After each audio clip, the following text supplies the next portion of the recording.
Good morning everyone, welcome back to the channel রোজ নামচা। আজ সবাই খুব ব্যস্ত, কালী পুজো, তাই জন্য কালী পুজোর শুভেচ্ছা জানিয়ে আজ একটা তোমাদের জন্য মিনি ভ্লগ শেয়ার করলাম। আজকে সবাই খুব ব্যস্ত থাকবে, অত বড় ভিডিও দেখার সময় হবে না কারোরই। সকাল থেকে খুব ব্যস্ত ছিলাম, ভিডিওটা শুরু করেছি অনেকটা দেরি করি। সকালের কাজকর্ম সেরে ঝনককে খাইয়ে আমি স্নান করিয়ে দিয়েছি। আজ রাকেশ খুব ব্যস্ত রেকর্ডিংয়ের কাজ নিয়ে।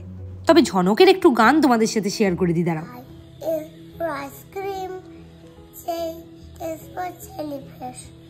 K is for kite. L is for lion. M is for monkey. N is for nest.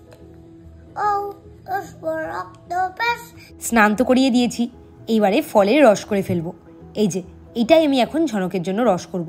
আমি তো এদিকে রস করছিলাম, আর ও দেখো এদিকে কি বাদরামিটা শুরু করলো। এসে আমাকে বারবার ডিস্টার্ব করছে। আমি বললাম, যাও একটু ওই ঘরে বসে বসে নিজের মতো পড়ো, এতক্ষণ যেমন পড়ছিলে। না, কিছুতেই পড়বে না, আর হয়ে গেছে ওর পড়া। এইবারে শুরু হবে বাদরামি। তোমরা অনেকেই জেনে গেছো গোয়া থেকে ফিরে এসে প্রচণ্ড কালো হয়ে গেছি, ওই জন্য এখন নিয়মিত হাতে পায়ে মুখে প্যাক লাগাচ্ছি। আমি তো এইদিকে এইসব শুকোচ্ছিলাম বসে, আর এই পাশে ভাই বোনে সমানে দুষ্টুমি করে যাচ্ছে। গতকাল ধনতেরাসের জন্য এটাই কিনেছিলাম।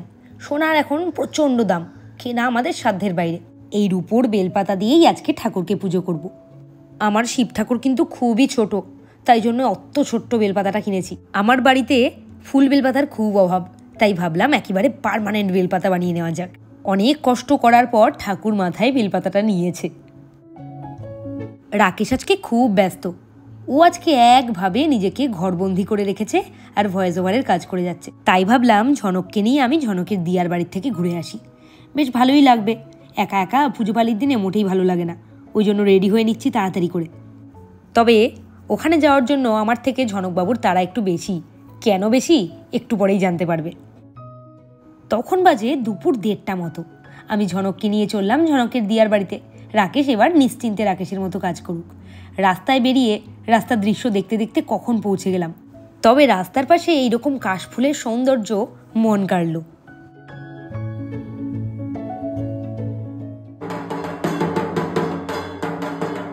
ও মা, এসে দেখি ঠাকুর এসে গেছে। একদম পারফেক্ট টাইমে আমরা এসে পৌঁছেছি। তখন ঝনক তাড়াতাড়ি করে ঢাকের কাঠিটা নিয়ে ঢাক বাজাতে শুরু করলো। এই যে বলছিলাম দিয়ার বাড়ি আসার তাড়া কেন, এই যে দিয়ার থেকে গিফট পেয়েছে ওই জন্যই এত তাড়া। আর চতুর্দশীর দিন এরকম 14 শাক খাওয়ার রীতি সবার মধ্যেই আছে প্রায়। তোমরা কে কে খেয়েছো আমাকে জানিও। আর তার সাথে দেখলাম মা একেবারে কষা কষা করে মাংস করেছে। তবে এটা কিন্তু চিকেন নয়, এটা হলো কক। এতে দেশি মুরগির স্বাদ পাবে, তবে দেশি মুরগির মতো অতটা দামি নয়।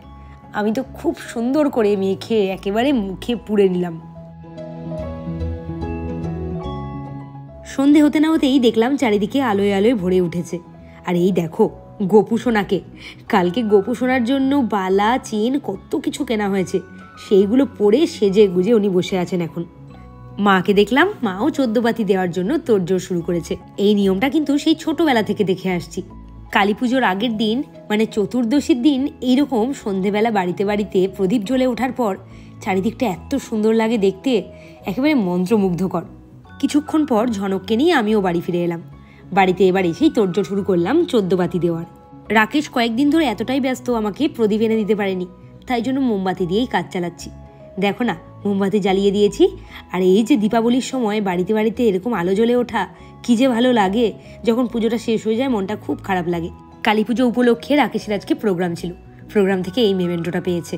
বাড়িতে একেবারে মেমেন্টো তো 6 লাখ হয়ে গেছে। তার সাথে পেয়েছে এটা। আজকের আমার মিনি ভ্লগ এইখানেই শেষ করছি। তোমরা দেখে জানিও তোমাদের কি ওই বড় ভিডিও দেখতেই ভালো লাগতো নাকি এই মিনি ভ্লগগুলো ভালো লাগছে। চলো তাহলে শেষ পর্যন্ত এটাই বলি, আজকের মতো গুড নাইট। কালকে আবার নতুন ভ্লগে দেখা হবে।